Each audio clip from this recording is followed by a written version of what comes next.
Every time that you eat, it's traced all the way back to a farmer's field. So wouldn't you like to eat from the healthiest soil possible? Our soil here is a silty loam. The red color comes from iron. This is a conventionally tilled field. It was actually just cultivated within the last 2 or 3 days. The little darker color right there is actually a little bit of moisture left in it.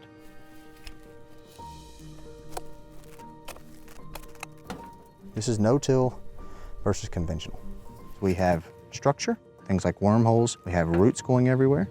And here we have what used to be that. This is carcasses that are left over after it's been exposed and oxidized. This soil was tilled under to go to corn, is what it's planted in now, and this crop was let completely mature. We grow grains. I farm about 170 acres here.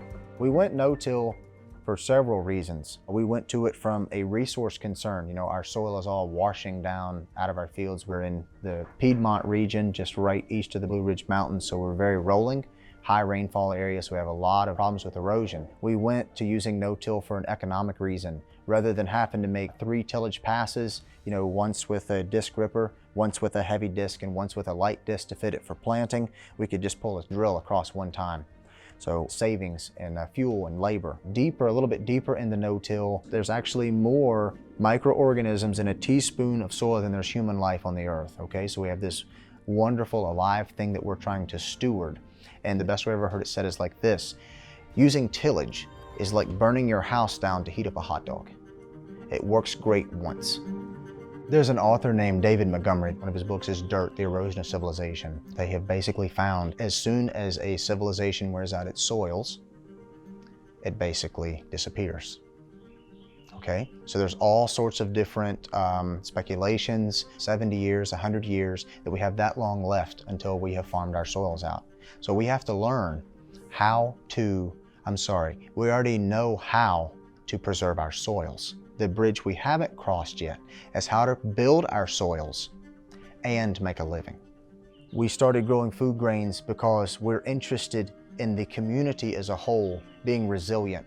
I want to look out on my porch when I retire from the end of my career and be surrounded by farms and farmland, thriving, prosperous farms. To farm well takes money. And too many times, my neighbors right now can't farm well because they just can't afford to. So can we grow food grains and bring in basically more consumer value into our pocketbook here on the farm? Not only that, but doesn't it make more sense for my neighbors to eat bread grown from wheat here versus something that's trucked or railed 2,000 miles? And we want consumers to understand that no-till is a long-term investment into soil health.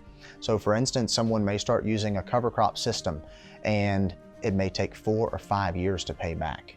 Someone may start using a no-till system over conventional tillage and they may have a little bit of a yield drag. It may take 4 or 5 years to build back. So this is a long-term vision and goal. Every time that you eat, you vote on how farmers are producing crops and raising them. So with every bite that you take, how are you voting? Are you voting for someone to take care and be a good steward of what they have? Are you voting for someone to grow things as cheaply and as quickly as they can? Every time that you eat, are you eating local and keeping your dollars in your community?